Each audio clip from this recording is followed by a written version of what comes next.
ఈ స్తోత్రం ప్రభునందు ప్రియమైన దేవుని బిడ్డలారా,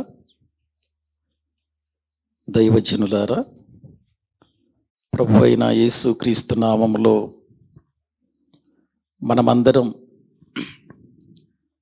మరి జూన్ మాసంలో ఈ రీతిగా కలుసుకోవటానికి దేవుడు చూపిన ఈ మంచి సమయాన్ని బట్టి నేను ప్రభువుని ఎంతగానో స్తుతిస్తూ ఉన్నాను. ప్రతి నెలలో దైవ గ్రంథంలో నుండి అపోస్తులుల జీవిత చరిత్రను గురించి మనం మాట్లాడుకుంటూ వస్తూ ఉన్నాం. అపోస్తులు అంటే యేసు ప్రభువారు తన పరిచర్య కొరకై పిలిచి 12 మందిని ఏర్పాటు చేసుకొని ఆయన ఈ లోకానికి సువార్త అందించటానికి ఏర్పాటు చేయబడినటువంటి అపోస్తులు. వారికి ఆయన పని అప్పగించాడు, అధికారం ఇచ్చాడు, పంపించాడు. ఎన్నో రీతులుగా వారు దేవుని కొరకు బ్రతకాలని వారిని తన యొక్క సేవలో నిలిపినట్లుగా లేఖనాలలో నుండి మనం చూస్తున్నాం. వారు ఎలా పరిచర్య చేశారు, వారు ఏ విధంగా దేవునిలో జీవించారు, ఏ విధముగా వారి యొక్క ప్రాణాలు ప్రభు కొరకు అర్పించారు అనే సంగతులు దేవుని వాక్యములో నుండి నేర్చుకుంటూ వస్తూ ఉన్నాం. ఇప్పటికే మనము పేతురు గారి గురించి మాట్లాడుకున్నాం, ఆంద్రేయను గురించి మాట్లాడుకున్నాం, యాకోబు గారి గురించి మాట్లాడుకున్నాం, యోహాను గారి గురించి మాట్లాడుకున్నాం. ఈరోజు మరొక అపోస్తలుడు ఫిలిప్పు పరిచర్యను గురించి మనం మాట్లాడుకుందాం. యేసు ప్రభు శిష్యులలో ఫిలిప్పు అనేటువంటి ఆ శిష్యుని పరిచర్య లేక అపోస్తలుని పరిచర్య ఎలా జరిగిందో దేవుని వాక్యములో నుండి మనము కొన్ని సంగతులను చూద్దాం. చిన్న ప్రార్థన చేసుకొని వాక్య భాగములోనికి వెళదాం. పరిశుద్ధుడవైన మా ప్రియ పరలోకపు తండ్రి, మీ శ్రేష్టమైన ఘనమైన ఉన్నతమైన నామానికి స్తోత్రములు చెల్లిస్తూ ఉన్నాం.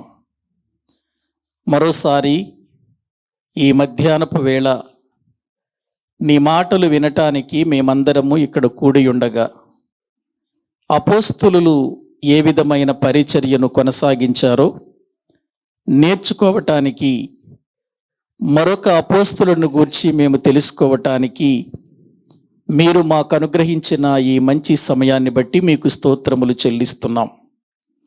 మీ వాక్యము ద్వారా మమ్మలను ప్రోత్సహించండి. మా సేవలో మేము ఏ రీతిగా నడుచుకోవాలో, ఏ రీతిగా మా పరిచర్యను, మీరప్పగించినటువంటి ఈ గొప్ప పరిచర్యను మేము మా జీవితాంతం వరకు కొనసాగించాలో మీ మాటల ద్వారా మమ్మలను బలపరిచి మీ ప్రభావముతో మమ్మల్ని నింపి మీ పరిచర్యను నమ్మకంగా చేయనట్లుగా మమ్మలను సిద్ధపరచమని, బోధిస్తున్న నాకు సమయోచితమైన మీ జ్ఞానము, పరిశుద్ధాత్మ సహాయమును అనుగ్రహించి నీ యొక్క ఉన్నతమైనటువంటి సంగతులను బోధించగలుగునట్లుగా తగిన కృప అనుగ్రహించమని ప్రార్థన చేస్తూ మమ్ములను మీ చేతులకు అప్పగించుకొనుచు యేసుక్రీస్తు ప్రభు పేరట ప్రార్థించి స్తుతించి వేడుకుంటున్నాము తండ్రి, ఆమేన్. భోజనం చేసాం, వాతావరణం కూడా చల్లబడింది. కొంచెం భారకంగానే ఉంటుంది. భోజనం చేసిన తర్వాత బోధ వినాలంటే కొంచెం కష్టం. ఎందుకంటే శరీరము తిన్న తర్వాత కోరుకునేది ఏంటంటే విశ్రాంతి, నిద్రపో కాసేపు అని కోరుకుంటుంది. పొద్దున కూడా నేను ఇక్కడ కూర్చొని చూస్తున్నాను. నేను ఒక 3-4 నిద్రపోతూనే ఉన్నారు. అన్న ఇక్కడ వాక్యం చెబుతుంటే నిద్రపోతూనే ఉన్నారు. దయతో మీరు నిద్రపోకూడదని, ఎందుకంటే ఇవి మనకు అవసరమైనటువంటి మాటలు గనుక, మన ఆత్మలను ప్రోత్సహించేటువంటి మాటలు గనుక, ప్రతి సేవకుని దగ్గర మనము 12 మంది అపోస్తుల యొక్క పరిచర్యను చేసిన విధానం ఉండాలి, తెలుసుకోవాలి. అది తెలిసి ఉండాలి మనకు. అది తెలిసి ఉన్నప్పుడు మనము పరిచర్య చేయటానికి ఎంతగానో దోహదపడతాయి, మనల్ని ప్రోత్సహిస్తాయి.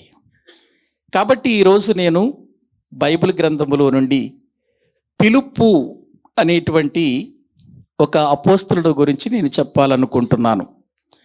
బైబిల్ గ్రంథమును తెరచి అసలు ఈ అపోస్తలులను గూర్చి మనం ఎప్పుడూ చదువుకుంటున్నటువంటి మాటలు ఒక్కసారి చదువుకుందాం.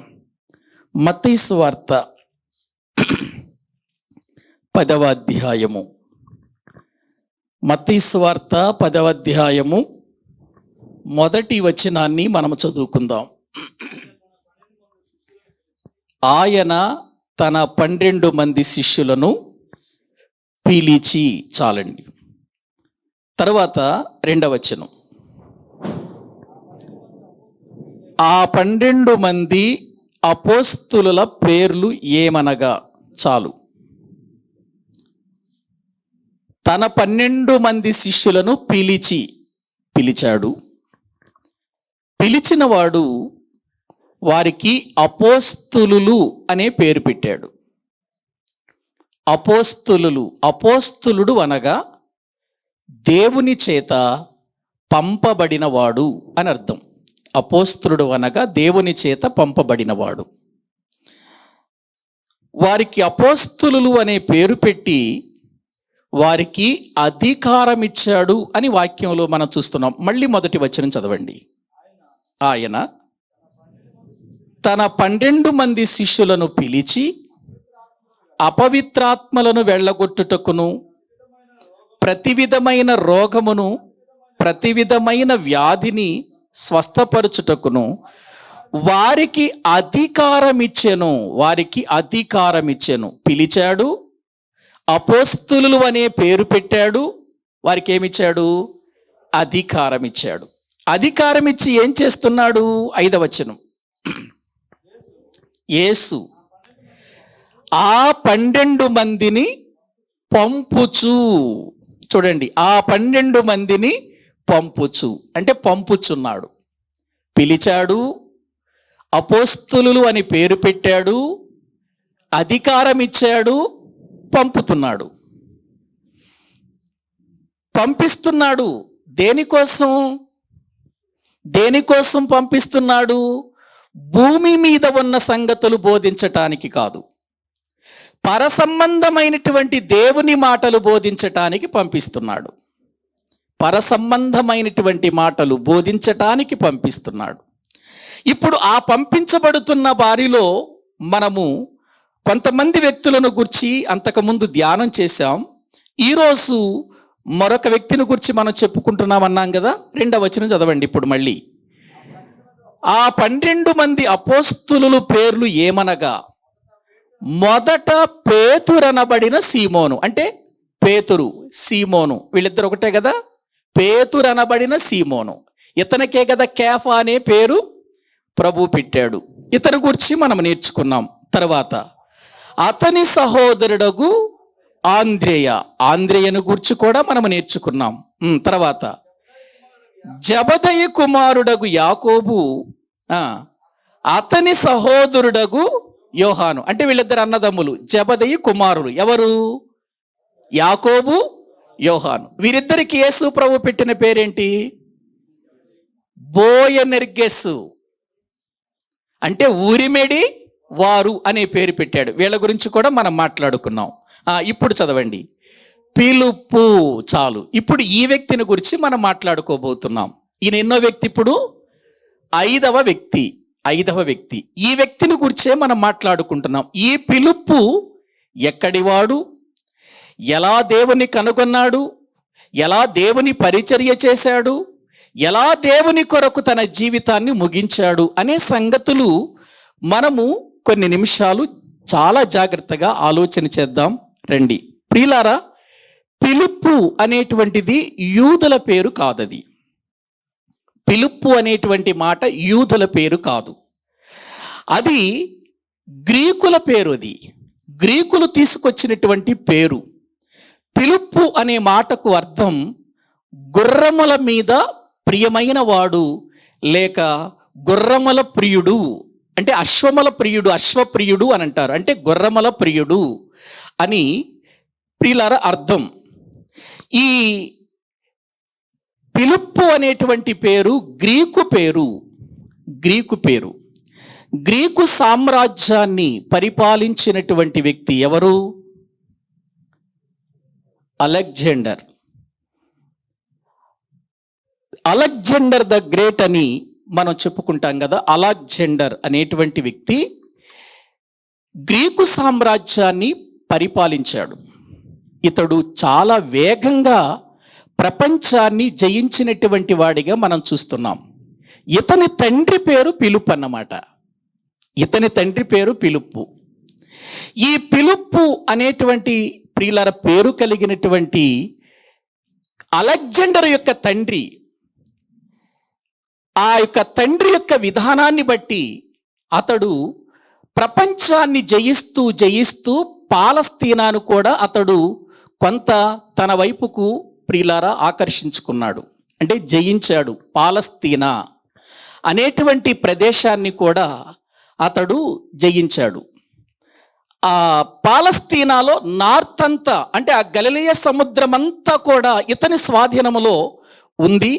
ఆనాటి దినాలలో ఇతని ప్రభావం అనేటువంటిది ఆ నార్త్ పాలస్తీనా అంతా కూడా చాలా అద్భుతమైనటువంటి విధానములో ఈ యొక్క అలెగ్జాండర్ యొక్క ప్రభావం పడింది. కనుక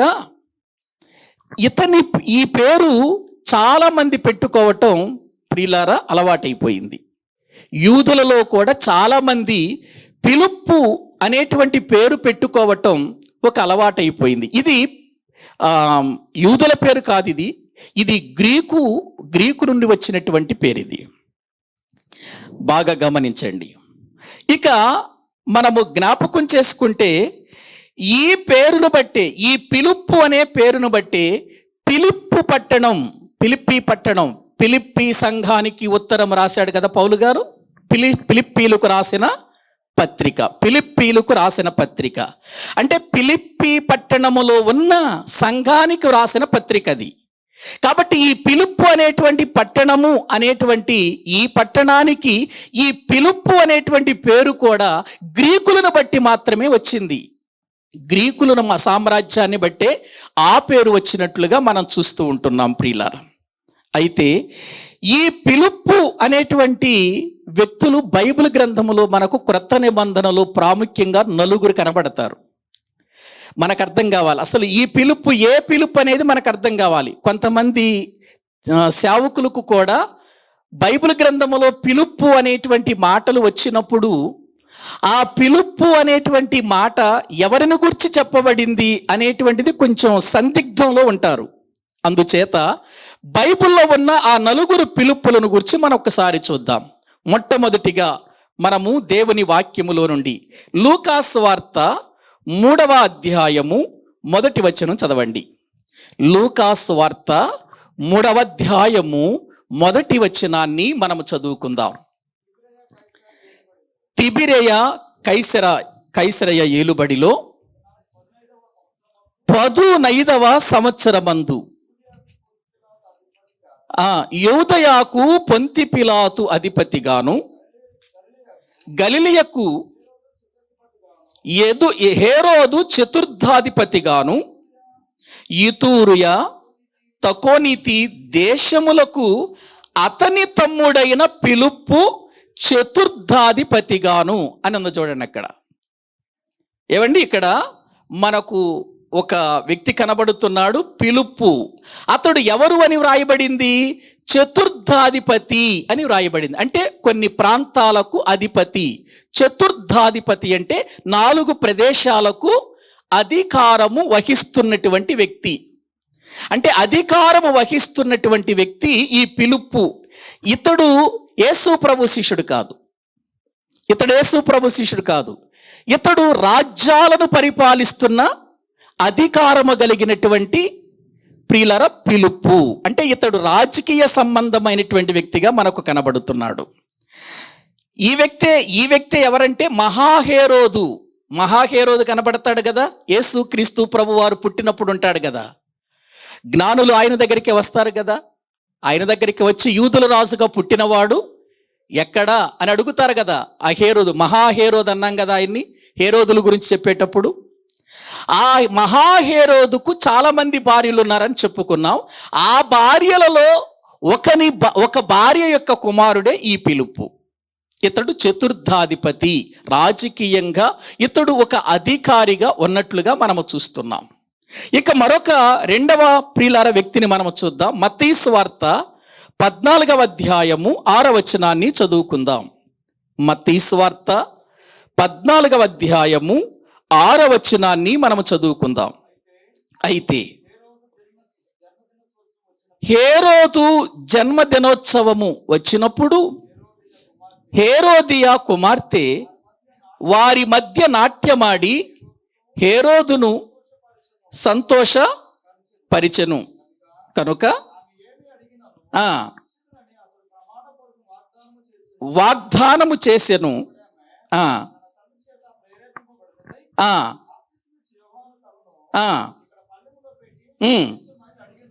అయ్యో 3వ వచనం చదువు, మనకు అర్థమవుతుంది.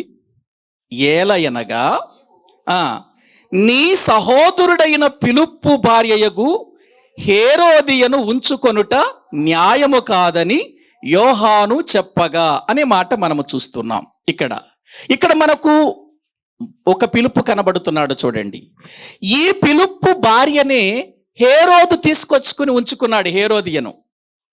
అప్పుడు యోహాను గారు వెళ్ళి, హేరోదు, ఇది నీ మంచి పద్ధతి కాదు, నీ సహోదరుడైనటువంటి పిలుపు భార్యను తీసుకొచ్చి నీ దగ్గర పెట్టుకున్నావేంటి అని హెచ్చరిక చేసినట్లుగా మనము చూస్తున్నాం ఈ పిలుపును. ఇక మరొక పిలుపును చూద్దాం బైబిల్ గ్రంథములో. అపోస్తుల కార్యముల గ్రంథం 6వ అధ్యాయం 5వ వచనం. అపోస్తుల కార్యముల గ్రంథం 6వ అధ్యాయము 5వ వచనం. ఈ మాట జనసమూహమంతటికి ఇష్టమైనందున వారు విశ్వాసముతోను పరిశుద్ధాత్మతోను నిండుకొనిన వాడైన స్తెఫెను పిలుపు. మళ్ళీ ఇక్కడ ఒక పిలుపు కనబడుతున్నాడు మనకు. అపోస్తుల కార్యముల గ్రంథము 6వ అధ్యాయములో మరొక పిలుపు మనకు కనబడుతున్నాడు. ఎవరు ఈ పిలుపు అంటే, దేవుని యొక్క సువార్త పరిచర్య కొనసాగుతున్నటువంటి దినాలలో హెబ్రీ భాష మాట్లాడేటువంటి వారి విషయంలో గ్రీకు భాష మాట్లాడే యూదులకు మధ్య కొంచెం చిన్న గొడవలు వచ్చినాయి. బాగా వినండి. కొంచెం వాతావరణం చల్లబడింది కాబట్టి నిద్ర వచ్చేస్తున్నట్టుంది, మీరు వినండి. ఇక్కడ జరిగినటువంటి విషయం, గ్రీకు భాష మాట్లాడే యూదులు, హెబ్రీ భాష మాట్లాడే యూదులు, మొదటి వచనంలో ఉంటుంది, వాళ్ళిద్దరికీ కొంచెం విధవరాండ్ర విషయంలో, పరిచర్య విషయంలో కొంచెం చిన్న చూపు చూశారనేటువంటి గొడవ వచ్చిందండి. ఆ గొడవ వచ్చినప్పుడు ఈ గొడవలన్నీ ఎందుకు, మనము పరిచర్య చేయటానికి కొంతమందిని ఏర్పాటు చేసుకుందాము, మనము వాక్యాన్ని బోధిద్దాము అనే ఉద్దేశంతో కొంతమందిని అక్కడ పరిచర్య చేయటానికి ఏర్పాటు చేశారు. ఆ పరిచర్య చేసేవారు కూడా ఎటువంటి వారంటే, విశ్వాసము కలిగిన వారు, పరిశుద్ధాత్మతో నిండుకొనిన వారు. ఆ పరిశుద్ధాత్మతో నిండుకొని దేవుని పరిచర్య కొరకు ఏర్పాటు చేయబడినటువంటి వారిలో ఒకడే ఎవరక్కడ, పిలుపు మనకు కనబడుతున్నాడు ప్రియులారా. అంటే పరిచర్య చేయటానికి అతడు ఏర్పాటు చేయబడినవాడు. ఇతనికి 4 కుమార్తెలు ఉన్నారు. వాళ్ళు కన్యకులు, వారు ప్రవచించేవారు అని కూడా ఉంది బైబిల్లో. స్వార్థికుడైన పిలుపు అని అతనికి పేరుంది.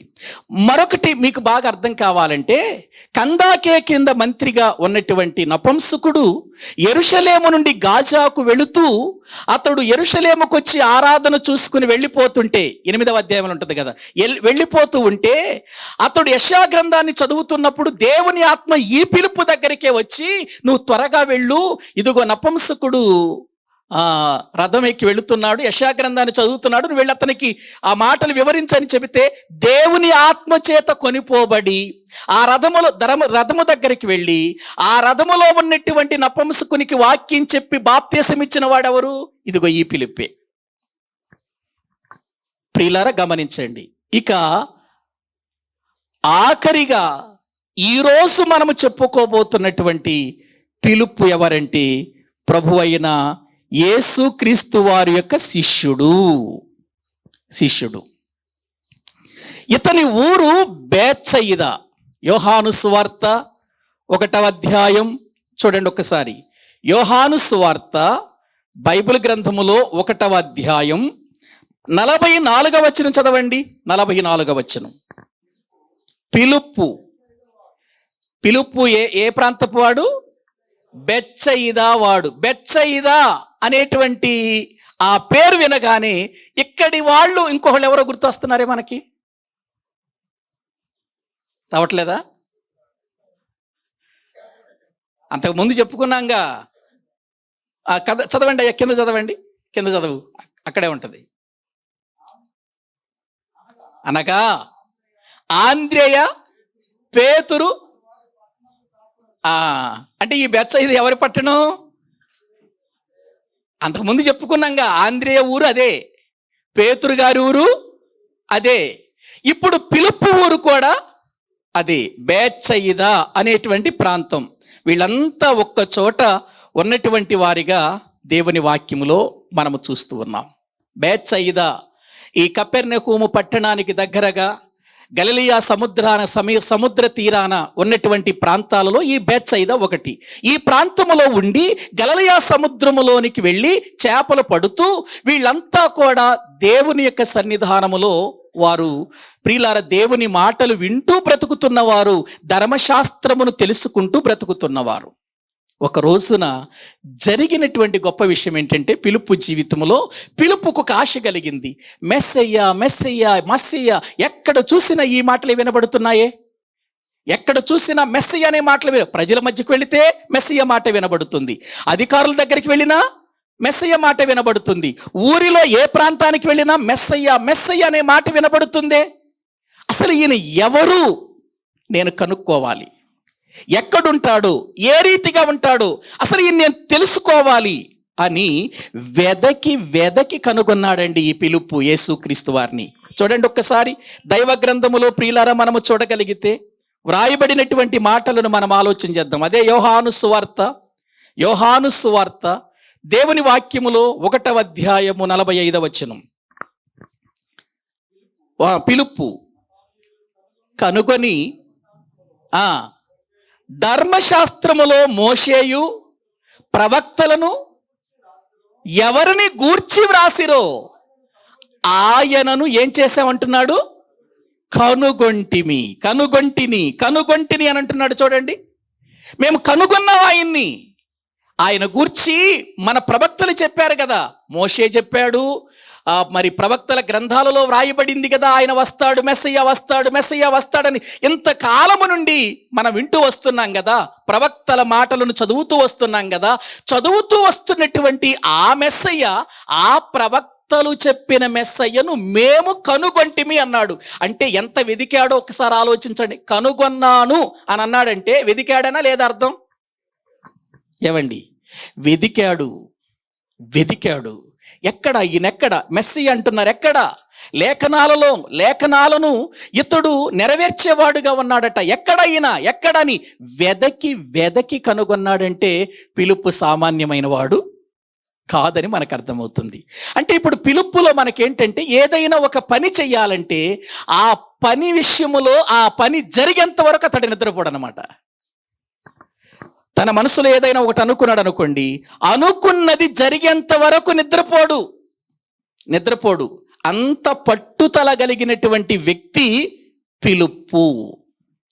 అందుకే మెస్సయ్యను గురించి అప్పటి వరకు వింటున్నటువంటి అతడు ఎక్కడున్నాడు, ఆయన ఎలా ఉన్నాడు, ఏ రీతిగా ఉంటాడని వెదకి ఎలాగో ఒక రోజున ఆయన ఏం చేశాడు చెప్పండి? కనుగొన్నాడు.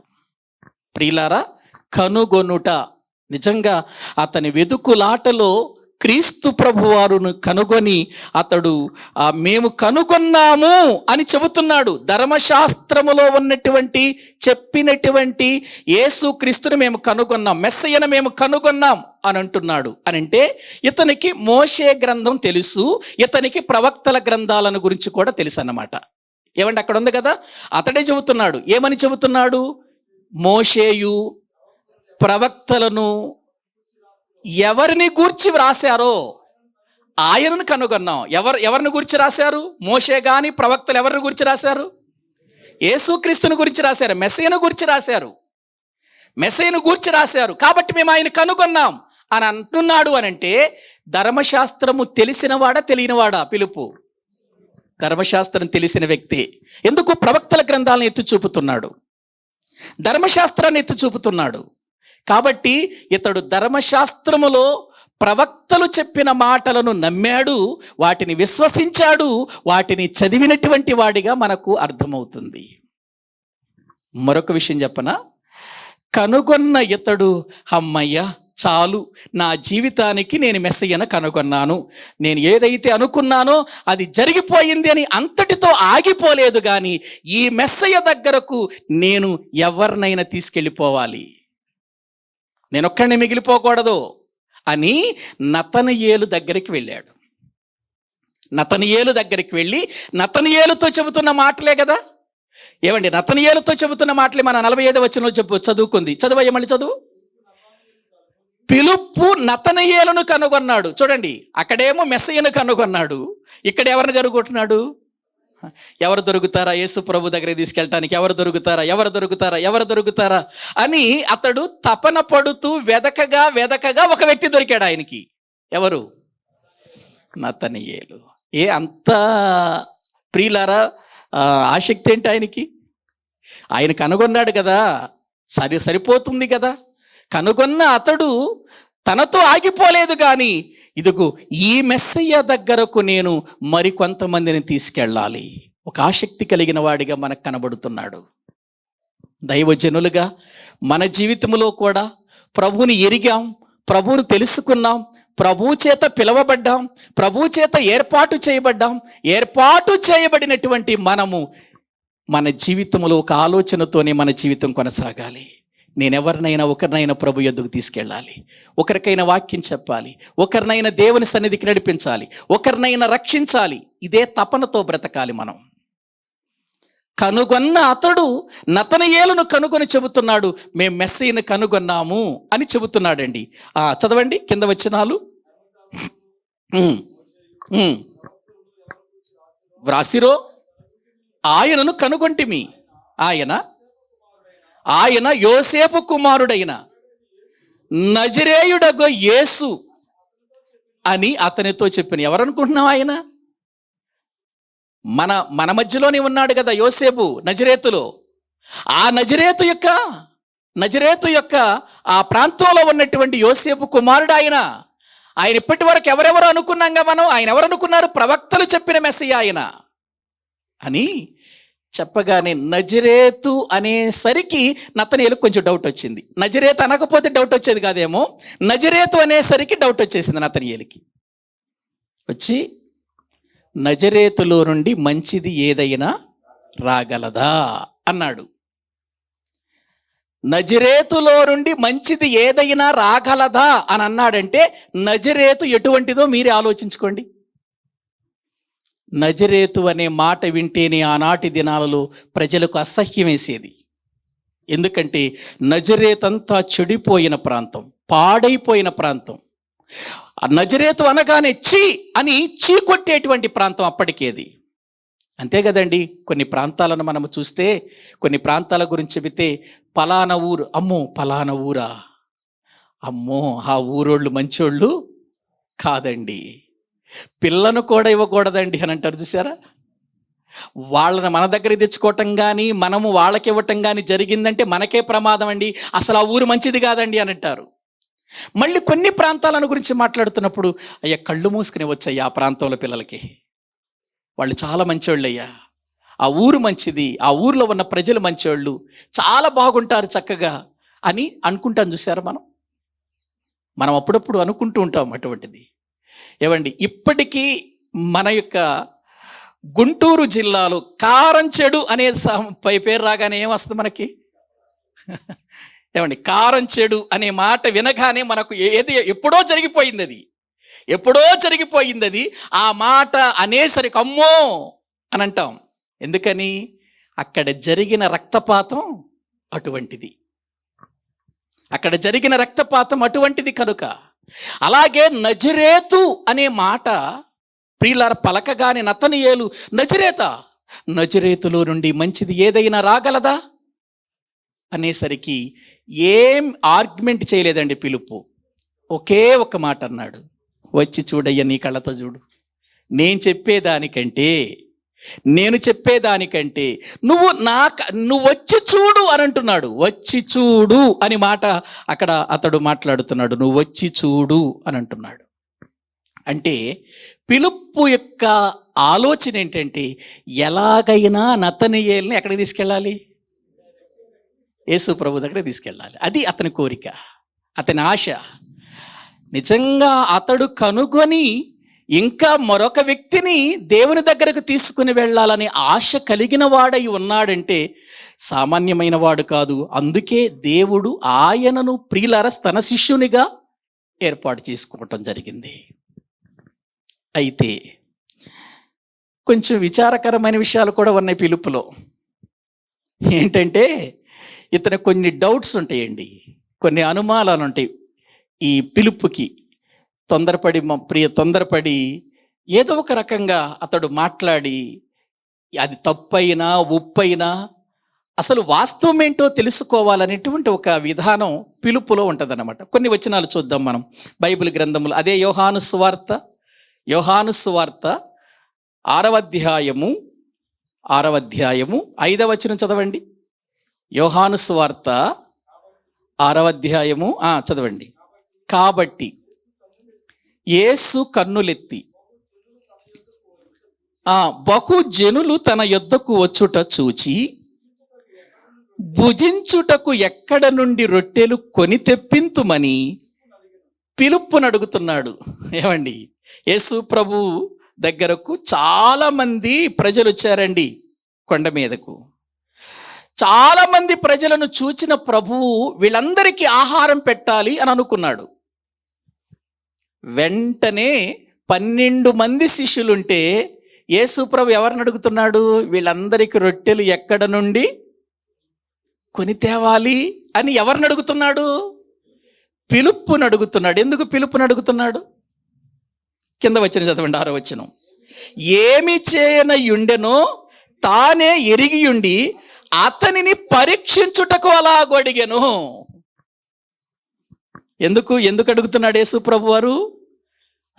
అసలు ఏం చెబుతాడు చూద్దాం. కొన్నిసార్లు మనం కూడా ఎదుటి వారిని పరీక్షించడానికి మనకి తెలిసినా కూడా ఆ తెలిసిన దాన్ని ఏం చేస్తాం? ఎదుటి వాళ్ళని అడుగుతాం. తెలిసినా కూడా అడుగుతాం. ఎందుకు? అసలు ఈయనేం చెబుతాడు? వాస్తవం చెబుతాడా, అబద్ధం చెబుతాడా, తెలుసుకుందాం అనేటువంటి ఉద్దేశం. ఎందుకంటే అసలు పిలుపు యొక్క జీవితంలో నా మీద అసలు ఎంత విశ్వాసం ఉంది ఈయనకి. నన్ను వెంబడిస్తున్నాడు, బాగానే ఉంది. అనేకులను నా దగ్గరికి తీసుకొస్తున్నాడు, బాగానే ఉంది. ఇటువంటి పరిస్థితులలో అసలు ఇతడు ఏ రీతిగా స్పందించగలడు అనుకొని ప్రభు అడుగుతున్నాడయ్యా, ఇంతమంది వచ్చారు పిలుపు, వీళ్ళందరికీ మరి రొట్టెలు కొని తీసుకురావాలి, ఎక్కడి నుండి తేవాలి ఒకసారి చెప్పయ్యా అని అడుగుతున్నాడు. యేసు ప్రభు తెలియదండి? యేసు ప్రభుకు తెలియదు వాళ్ళందరికీ భోజనం ఎలా పెట్టాలో, ఏ రీతిగా పెట్టాలో యేసు ప్రభు తెలుసా తెలీదా? తెలుసు. తెలిసినా కూడా ఎందుకు అడుగుతున్నాడు? అసలు ఏమంటాడు పిలుపు చూద్దాం. పరీక్షించటానికి అడిగాడు అని ఉంది కదా అక్కడ. పరీక్షించటానికి అడిగాడు.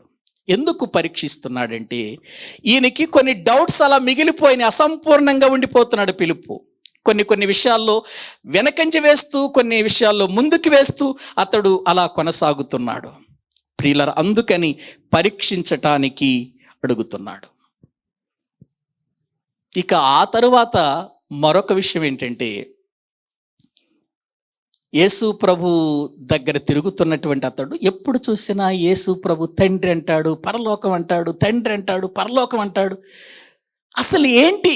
ఒక్క ఒక్కసారి ఆ తండ్రి ఎక్కడున్నాడో చూపించమని అడుగుదాం అని ఒక డౌట్ వచ్చింది. ఒక రోజున అడుగుతున్నాడు. చూడండి, యోహాను సువార్తలోని దేవుని వాక్యములో 14వ అధ్యాయము 8వ వచనం చదవండి. 8వ వచనం, యోహాను సువార్త 14:8. అందుకు పిలుపు, ప్రభువా తండ్రిని మాకు కనపరచుము.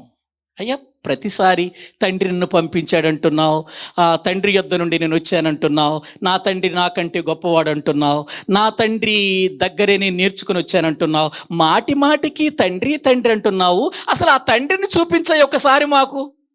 చెబుతున్నావే కానీ ఏ రోజు మేము ఆ తండ్రిని చూడలేదు అని అడుగుతున్నాడు. పిచ్చి ప్రశ్న అది. తండ్రిని ఆనాటికి ఈనాటికి ఏనాటికి ఎవ్వరూ చూడలేదు, చూడలేరు కూడా. ఏవండి, ఎప్పుడు చూస్తామో తెలుసా? ఈ లోకాన్ని విడిచిపెట్టి పరలోకానికి వెళితేనే ఆ తండ్రిని చూస్తాం మనం. అదే యోహాను సువార్తలో చూడండి ప్రియులారా, దేవుని వాక్యములో మనము చూడగలిగితే వ్రాయబడినటువంటి మాటలు చూద్దామండి. తండ్రిని చూపించు అని అడుగుతున్నాడు ఆయన. అసలు తండ్రిని గురించి ఇతనికి తెలియదు అనేటువంటి విషయాన్ని మనము తెలుసుకోవచ్చండి. ఒక్కసారి 5వ అధ్యాయంలోనికి రండి, 37వ వచనం చదవండి. యోహాను సువార్త 5వ అధ్యాయం 37వ వచనం. మరియు నన్ను పంపిన తండ్రియే నన్ను గూర్చి సాక్ష్యమిచ్చుచున్నాడు. మీరు చూడండి, ఏ కాలమందైనను ఆయన స్వరము వినలేదు, ఆయన స్వరూపము చూడలేదు. ఏ కాలమందైనా అంటే భూమి పుట్టినది మొదలుకొని ఎప్పటి వరకు, క్రీస్తు 2వ రాకడ వరకు ఎప్పుడు ఎవరిని చూడలేదు చెప్పండి? తండ్రిని చూడలేదండి. ఇంకొక మాట చూస్తారా? ఇదే యోహాను గారు పత్రిక రాస్తూ చెప్పిన మాట చూడండి. ఇదే యోహాను గారు పత్రిక రాస్తూ చెప్పిన మాట. యోహాను గారు రాసిన మొదటి పత్రిక, దేవుని వాక్యములో నుండి 4వ అధ్యాయము 12వ వచనం చదవండి. 4వ అధ్యాయము 12వ వచనం. ఏ మానవుడును దేవుని ఎప్పుడును చూచి ఉండలేదు. ఏ మానవుడు, ఆదాము దగ్గర నుంచి అండి, ఇంక్లూడింగ్ ఆదాము దగ్గర నుంచి, ఆదాము దగ్గర నుంచి ఏ మానవుడు ఎప్పుడు ఎవరిని చూడలేదు. మీకు ఒక ప్రశ్న రావచ్చు, ఏవండి, ఆదాముతో దేవుడు మాట్లాడినట్లుంది, అబ్రహాముతో దేవుడు మాట్లాడినట్టుంది, ఇసాకుతో దేవుడు మాట్లాడినట్టుంది అని మీరు అనొచ్చు. ఆ మాట్లాడిన వారంతా దేవుని పక్షాన వచ్చిన దేవదూతలు. తండ్రిని ఎన్నడూ ఎవరు చూడలేదండి. యేసుక్రీస్తు వారు తప్ప ఎవ్వరూ చూడలేదండి. ఇంకొక మాట చూస్తారా? పౌలు గారు చెబుతూ తిమోతికి వ్రాసినటువంటి మొదటి పత్రిక, బైబిల్ గ్రంథములో ప్రియులారా మనము చూడగలిగితే తిమోతి గారు రాసిన మొదటి పత్రిక 6వ అధ్యాయము 16వ వచనం చదవండి. సమీపింపరాని తేజస్సులో ఆయన మాత్రమే వసించుచు అమరత్వము గలవాడయ్యున్నాడు. మనుష్యులలో ఎవడును ఆయనను చూడలేదు, ఎవడును ఆయనను చూడనేరడు. ఎంతగా మనకు అర్థమయ్యే విధానములో రాసిచ్చాడు చూడండి బైబిల్ గ్రంథంలో. మానవులలో ఎప్పుడు ఏ మనుషుడును ఎవరిని చూడలేదట? తండ్రి అయిన దేవుణ్ణి చూడలేదు. తండ్రి అయిన దేవుణ్ణి ఎవరు చూడలేదండి. భూమిని విడిచిపెట్టిన తర్వాతే చూస్తామండి ఆయన్ని. భూమిని విడిచిపెట్టిన తర్వాత మనం పరలోకానికి వెళితేనే చూస్తాం ఆయన్ని. హృదయ శుద్ధి కలవారు ధన్యులు, వారు దేవుణ్ణి చూస్తారు. అప్పుడు చూస్తారు. హృదయ శుద్ధితో ఈ లోకములో బ్రతికి చనిపోయిన తర్వాత చూస్తాం. ఆయన చూపించటానికి మనలాంటి మానవుడు కాదు ఆయన. ఆ తండ్రిని ఎలా ఉంటాడో చూపించటానికే మన మధ్యకు శరీరము దాల్చుకుని వచ్చాడు యేసుక్రీస్తు వారు. అదే యోహాను సువార్త 1వ అధ్యాయం చూడండి. ప్రతి దానికి రెఫరెన్స్ ఉందండి. మనం రెఫరెన్స్ లేకుండా మనము ఎప్పుడు ఏ విషయాన్ని కూడా మనం గుర్తించలేం. మొదటి అధ్యాయం 18వ వచనం. ఎవడును ఎప్పుడైనను దేవుని చూడలేదు. దేవుడు అంటే తండ్రి, తండ్రిని చూడలేదు. తండ్రి రొమ్ముననున్న అద్వితీయ కుమారుడే ఆయనను ఏం చేశాడండి? ఏమండి, పరలోకము నుండి దిగి వచ్చినటువంటి యేసుక్రీస్తు వారే తండ్రి లక్షణాలతో తండ్రిని చూపించటానికి శరీరధారిగా ఈ లోకానికి వచ్చాడు. ఒక్కసారి మీరు చూడండి, 3వ అధ్యాయం, యోహాను సువార్తలోనే 3వ అధ్యాయం బైబిల్ గ్రంథములో ప్రియులార 13వ వచనం మనం చదువుకుందాం.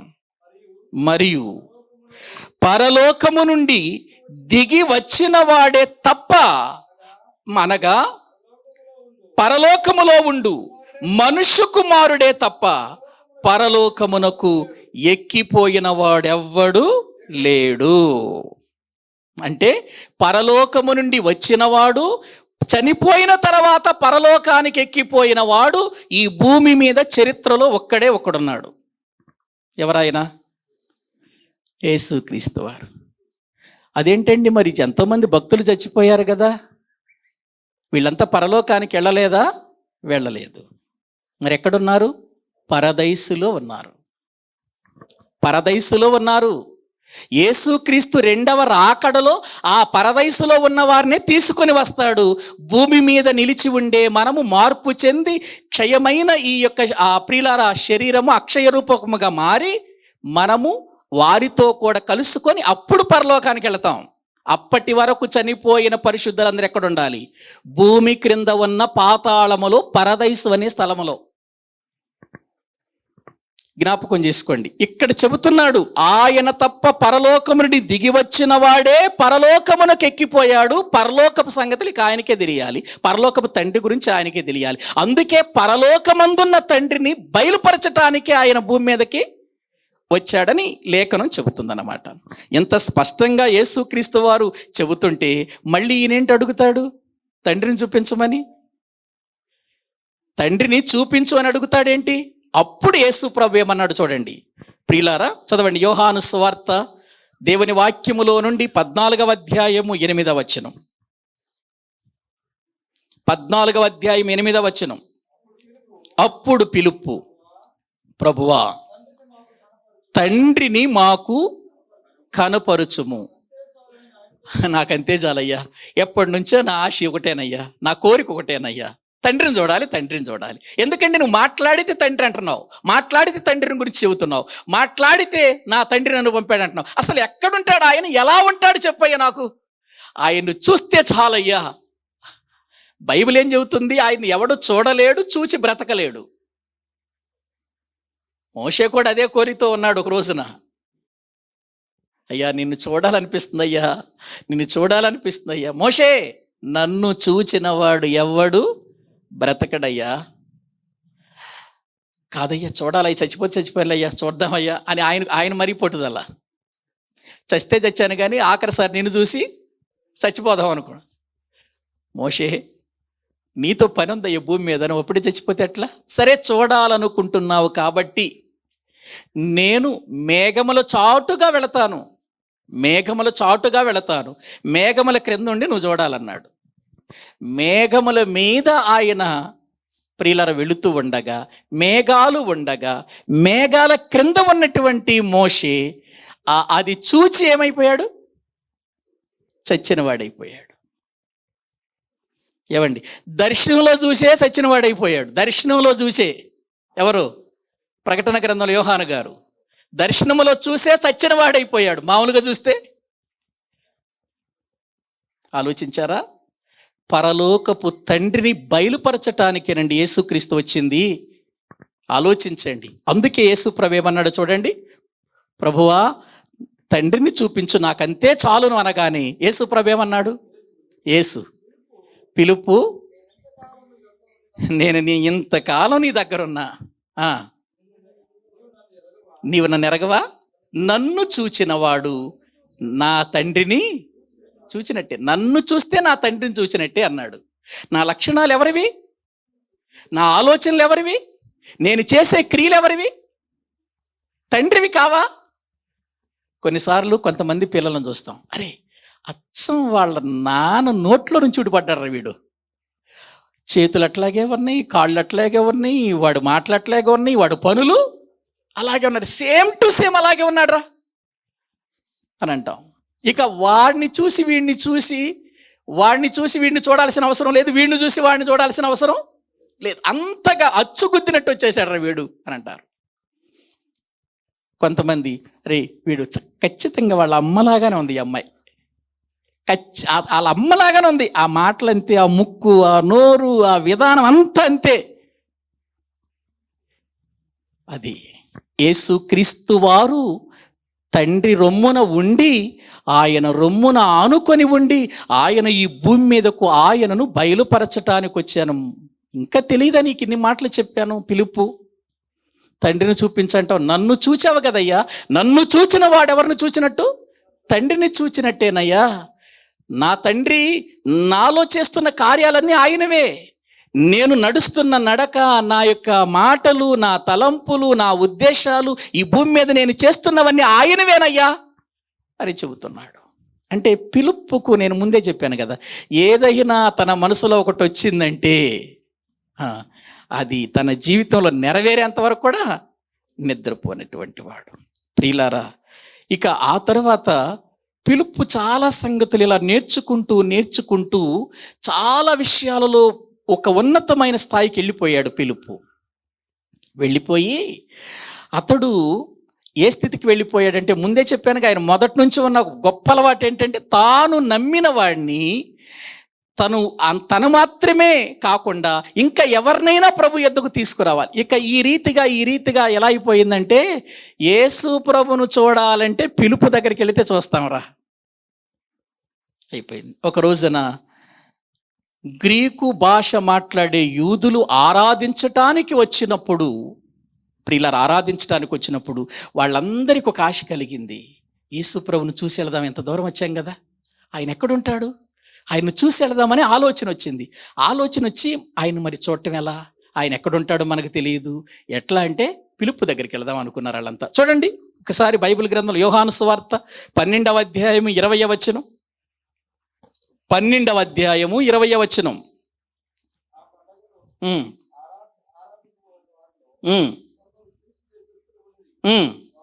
వారు బెత్సయిదా వాడైన పిలుపునద్దకు వచ్చి, అయ్యా ఎవరిని చూడాలనుకుంటున్నారు? యేసును చూడాలనుకుంటే యేసు ప్రభు దగ్గరికి వెళ్ళాలి. కానీ ఎవరి దగ్గరకు వచ్చారు వీళ్ళు? పిలుపు దగ్గరికి ఎందుకు వచ్చారు? యేసు ప్రభు దగ్గరికి వెళ్ళాలంటే పర్మిషన్ మనోడి దగ్గరే ఉంది, మనోడైతేనే తీసుకెళ్ళగలడు. గ్రహించండి, ఇక్కడ గ్రీకు భాష మాట్లాడే వాళ్ళు, గ్రీకు భాష అంటే చెదిరిపోయినటువంటి వారిలో గ్రీకు భాష మాట్లాడేటువంటి యూదులు ఆరాధించటానికి వచ్చారు పస్కా పండుగకి. పండుగ సమయంలోకి వచ్చింది వాళ్ళు. అక్కడ ఉందిగా పండుగనుందా, పస్కా పండుగ అది. ఆ పస్కా పండుగ దినాన్న ఆరాధించటానికి యెరూషలేముకు వచ్చారు. యెరూషలేముకు వచ్చిన వాళ్ళు ఎటు వచ్చాం కదా, యేసుక్రీస్తును చూసి వెళదాం అనుకుంటున్నారు. యేసు ప్రభును చూసి వెళదాము అని అనుకుంటున్న సమయంలో మరి ఎట్లా వెళతాం ఆయన దగ్గరికి, ఏ విధంగా వెళతాం మనం అనుకుంటున్నప్పుడు, వాళ్ళకి అక్కడికి వెళ్ళాలంటే ఒక్కడో పిలుపుని కలుసుకుంటే చాలు, ఆయన దగ్గరికి వెళ్ళిపోతాం. అప్పుడప్పుడు మనం ఒక ఎమ్మెల్యేనో ఒక ఎంపీనో ఎవరినైనా కలవాలనుకోండి, దేని గురించి ఆలోచన చేస్తాం మనం? వెళ్ళిపోతాం డైరెక్ట్గా. అరే ఆయన దగ్గరికి వెళ్ళాలంటే ఎవరిని కలిస్తే ఆయన దగ్గరికి తీసుకెళ్తారు మనల్ని? ఎమ్మెల్యే గారి దగ్గరికి ఎవరిని కలవాలి ఆలోచిస్తాం మనం. ఎవరిని కలిస్తే తొందరగా వెళతామని ఆలోచిస్తాం. అలా ఆలోచించి ఆ యొక్క విధానం తెలుసుకొని ఎవరి ద్వారా వెళితేనే, పిఏ దగ్గరికి వెళ్ళాలన్నా కూడా డైరెక్ట్గా వెళ్ళే అవకాశం లేదుగా. పిఏ దగ్గరికి వెళ్ళాలన్నా కూడా ఎవరో ఒకళ్ళు తీసుకెళ్ళాలి అక్కడికి. పిఏకి మనం పరిచయం చేయాలి, మళ్ళీ పిఏ వెళ్ళి చెప్పాలి. ఇటువంటి ప్రొసీజర్ ఉంది కదా. అలాగే ప్రియులారా, ఇక్కడ యేసు ప్రభు దగ్గరికి వెళ్ళాలంటే ఎవరిని పట్టుకుంటే అయిపోద్ది అంటే పిలుపుని పట్టుకుంటే అయిపోద్ది. చూడండి, అంటే పిలుపుకు యేసు ప్రభువుకు మధ్య కనెక్షన్ ఎంత గట్టిగా ఉందో చూడండి, ఎంత బాగుందో. ప్రియులారా, ఇప్పుడు పిలుపు దగ్గరకు వచ్చారు వాళ్ళు. పిలుపు నాకు తెలుసు రండి అని కాలు ఎగరేసుకుంటే వెళ్ళాలా, అట్లా వెళ్ళేవాడు కాదు పిలుపు.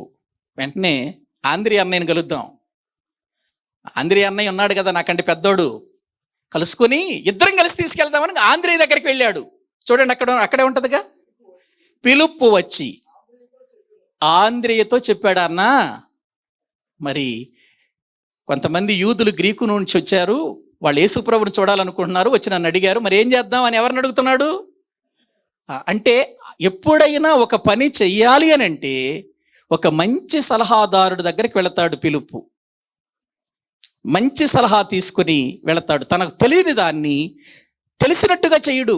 మనలాగా మనం తెలియకపోయినా తెలిసినట్టు చెబుతాం, తెలియకపోయినా తెలిసినట్టు చేస్తాం. మనం పిలుపు అటువంటి వాడు కాదు. వెళదాం. ఆంధ్రీ అన్న ఏమంటాడు, ఆయన సలహా కూడా తీసుకుందాం అనుకున్నాడు. వెళ్ళాడు, ఆంధ్రీ గారితో చెప్పాడు. వాళ్ళిద్దరు కలిసి ఎవరి దగ్గర తీసుకెళ్లారు, యేసు ప్రభు వారి దగ్గరకు తీసుకుని వెళ్ళారు. అంటే పిలుపు యొక్క విధానం చూడండి ప్రియులారా, ఎంత బాగుందో.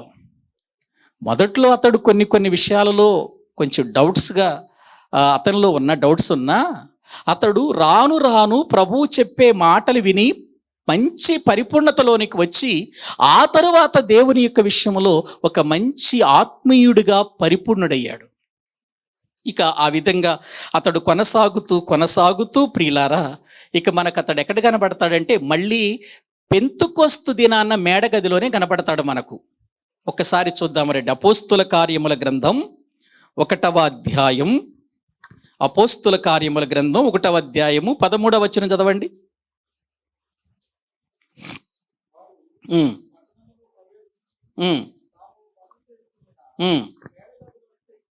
మేడగదిలోనికి ఎక్కిపోయిరి. వారెవరంటే పేతురు, యోహాను, యాకోబు, ఆంద్రేయ, పిలుపు. ఎక్కడికి వెళుతున్నారు వీళ్ళు? మేడగదిలోనికి వెళుతున్నారు. మేడగదిలో ఏం చేయటానికి వెళుతున్నారు? ప్రార్థన చేయుటకు వెళుతున్నారు. అక్కడ అనేకులు మేడగదిలో ప్రార్థన చేయటానికి వెళుతున్నారు. అంటే ప్రార్థన చేసే వారిలో ఎవరు కనబడుతున్నారు మనకి? ఏవండి, పిలుపు కనబడుతున్నాడు. కొన్ని స్థలాల్లో కొంతమందే కనబడతారు. పాటలు పాడే వాళ్ళ దగ్గర ప్రియుల పాటలు పాడేటువంటి విషయంలో కొంతమంది కనబడతారు. వాక్యం చెప్పే వారి విషయంలో కొంతమంది కనబడతారు. ప్రార్థన చేసే వారి విషయంలో కొంతమంది కనబడతారు. మన ఫ్రాన్సిస్ అయ్యగారు లాగా కదా. ఏవండి, ఫ్రాన్సిస్ గారు కూడా అప్పుడప్పుడు కొంచెం డుమ్మ కొడతాడేమో కానీ వీళ్ళట్ట చేయరు. ఏవండి, ఒక ప్రార్థనా గదిలోనికి వెళుతున్నారు. వాళ్ళతో కూడా కలిసి పిలుపు వెళుతున్నాడంటే ప్రార్థన మీద ఎంత ఆసక్తి ఉందో ఒక్కసారి ఆలోచించండి.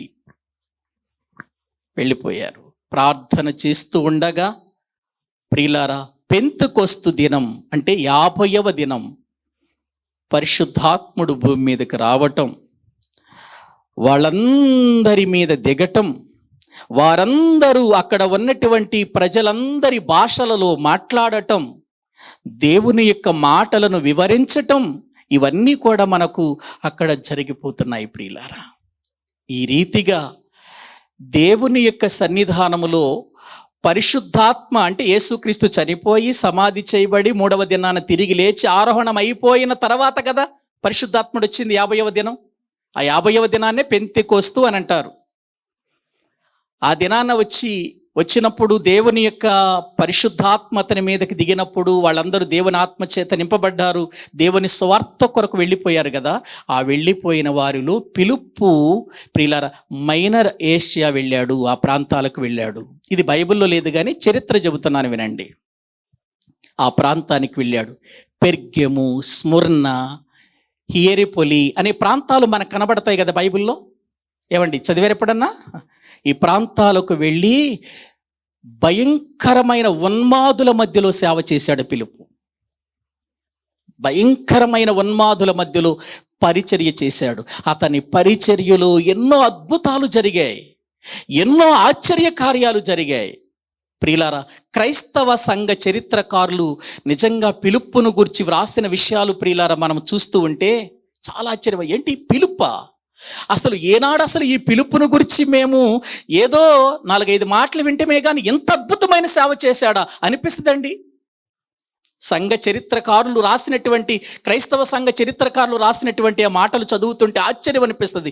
అసలు ఎంత వేగంగా వెళ్ళిపోయేవాడంటే ప్రియులారా, ఇదిగో ఇక్కడ ఒక వ్యక్తి ఉన్నాడు, ఆ వ్యక్తి ఇంకా రక్షించబడలేదంటే వెళ్ళిపోయేవాడంతే. వాడు ఎవడా అనేది చూసేవాడు కాదు. అధికార, రాజా, సామాన్యుడా, ఎవరు చూసేవాడు కాదట. వెళ్ళిపోయేవాడట, ప్రభువుని గురించి చెప్పేసేవాడట. ఆ విధంగా ఎన్నోసార్లు దెబ్బలు తిన్నాడు. ఉన్మాదుల మధ్యలో ఆయన్ని ఎన్నో హింసలు పెట్టారు, ఆయన్ని బాధలు పెట్టారు. ఆయన దేవుని యొక్క వాక్యాన్ని ప్రకటిస్తుంటే ఎన్నో ఆత్మలు రక్షించబడ్డాయి. ఆ ప్రియులారా, ఆ మైనర్ ఏషియా అంతా కూడా అతడు ఒక్కొక్క ప్రాంతానికి వెళ్ళి దేవుని సువార్త చేస్తూ ఉంటే, ప్రియులారా, ఆ సువార్త విని బాగుపడిన వాళ్ళు కొంతమంది అయితే ఆయన్ని బాధ పెట్టిన వాళ్ళు ఎక్కువ మంది. కొట్టారు, బాధ పెట్టారు, హింసించారు, ఎన్నో రీతులుగా అవమానపరిచారు. ప్రియులారా, అటువంటి పరిస్థితులలో ఒకసారి ఆయనను ప్రియులారా దేవుని యొక్క మాటలు చెబుతూ ఉండగా ఉన్మాదులందరూ ఏకమై రాళ్ళు తీసుకొని ఒక్కొక్క దెబ్బ ఆయన కొడుతూ ఉంటే, ఒక్కొక్క రాయి ఒక్కొక్క ప్రాంతంలో వెళ్ళి తగులుతూ ఉంటే గాయమై రక్తం కారుతున్న వాక్యం చెప్పటం మానలేదట. ఆ విధంగా రాళ్ల పెట్టి కొట్టినప్పుడు గాయాలైపోయి అతడు ప్రియులారా స్పృహ కోల్పోయి పడిపోయేంత వరకు కూడా వాక్యాన్ని చెబుతూనే ఉన్నాడు. ఆ రీతిగా గాయాల పాలైపోయినటువంటి పిలుపు ప్రియులారా గాయాలతో రక్తము కారుతూ, వేదన చెందుతూ, బాధ అనుభవిస్తూ దేవునికి ప్రార్థన చేస్తూ ఉండేవాడట. నాయనా, ఈ గాయాలు నా జీవితములో ఏమాత్రము కూడా నన్ను బాధ పెట్టేవిగా ఉండొద్దయ్యా. నీ కొరకు నా ప్రాణమైన ఇచ్చేస్తాను, నీ కొరకు నా జీవితమైన ఇచ్చేస్తాను. దెబ్బలు కొడుతున్నారని ఎక్కడ కూడా నేను తొందరపడి మాట్లాడవద్దు ప్రభు అని ప్రార్థన చేస్తూ ఉండగా ఆయన్ని పట్టుకొని తీసుకొని వెళ్ళి ఆ గాయాలతో ఉన్నటువంటి పిలుపును సిలువ వేసి చంపేశారండి. రాళ్ల దెబ్బలు తిన్నాడు, సిలువ మీద చనిపోయాడు.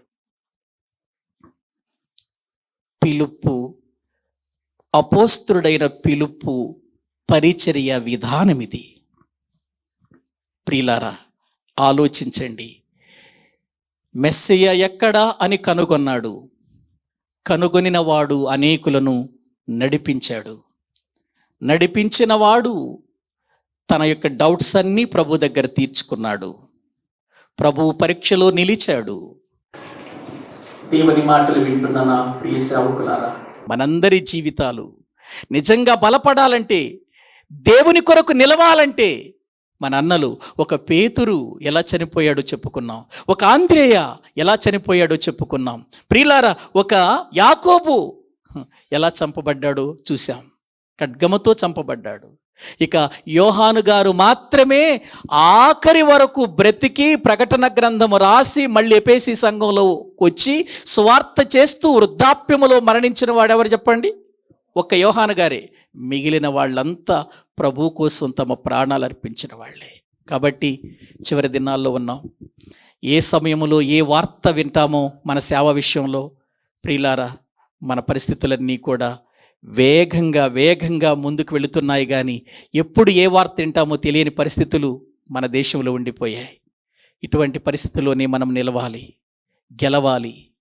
దేవుని యొక్క సన్నిధానములో ఈ లోకాన్ని విడిచిపెట్టేంత వరకు మరి దేవుని యొక్క సన్నిధానములో ఒక వీరుడుగా మనం ఉండాలి.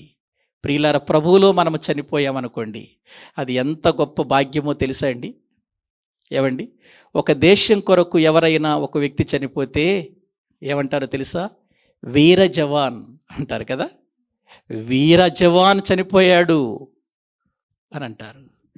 ఒక ప్రభు కోసం చనిపోతే ప్రియులారా, మనం ఎవరమో తెలుసా? పరలోకపు వీరులం. ఒక వీరుడు చచ్చిపోయాడనాలి, వీరుడు చచ్చిపోయాడనాలి. ప్రభు కోసం ఒక వీరుడు చచ్చిపోయాడు. ప్రియులారా, దేశం కొరకు కాదు, మనం ప్రభు కోసం మన ప్రాణాలు అర్పిస్తే అసలు నేను అనుకుంటాను ఆ భాగ్యం అందరికీ దక్కదండి. ఆ భాగ్యం దక్కినవాడు గొప్పవాడే, ఆ భాగ్యం దక్కితే గొప్పదే. కానీ ఆ భాగ్యం నిజంగా మనకుంటే మనం భాగ్యవంతులమే, కానీ మన పరిస్థితి ఏంటో ప్రియులారా అది మనకే తెలియాలి. ఒకసారి ఆలోచన చేద్దాం మంచి నిర్ణయాలతో. ఇంకా కొన్ని ప్రియులారా ప్రాముఖ్యమైన ప్రోత్సాహకరమైనటువంటి అపోస్తలుల యొక్క వారి పరిచర్యను గురించి వింటూ మనం ముందుకు వెళదాం. తలలు వంచండి, ప్రభు ఈ మాటలు దీవించునుగాక. ప్రార్థన చేసుకుందాం. అందరూ కూడా తలలు వంచండి, ప్రభు సన్నిధిలో మనం ప్రార్థన చేసుకుందాం. పరిశుద్ధుడైన తండ్రి, ప్రేమ కలిగిన ప్రభువా, మీకు వందనాలు. ఈ 2వ సెషన్లో అపోస్తలుడైన ఫిలిప్పును గూర్చి కొన్ని సంగతులు మేము నేర్చుకోవటానికి సహాయం చేశారు. తండ్రి, ఈ భూమి మీద మమ్మలను పిలిచారు, మమ్మలను ఏర్పాటు చేసుకున్నారు, మమ్మలను నీ వాక్యం ఇచ్చి ఈ లోకానికి పంపించారు. తండ్రి, ఆఖరి వరకు మా జీవితాలు మీలో నిలిచి ఉండటానికి తగిన సహాయం చేయండి. మా ఫలాలు నిలిచి ఉండాలని ఉదయకాలం చెప్పారు. ఆ విధమైనటువంటి జీవితములో మేము ముందు కొనసాగుటకు కృప చూపండి. ఎటువంటి పరిస్థితికైనా వెనుతిరగకుండా మీలో ప్రభువా మేము నిలిచి ఆఖరి వరకు, మా ప్రాణం పోయేంత వరకు ఆత్మల విషయంలో, సంఘమ విషయంలో, ప్రజల విషయంలో ఒక బాధ్యత, భారము తీసుకుని ముందుకు వెళ్ళినట్లుగా మమ్మల్ని సిద్ధపరచమని మీ చేతులకు అప్పగించుకుంటూ యేసు ప్రభువు పేరిట ప్రార్థించి వేడుకుంటున్నాము తండ్రి. ఆమేన్.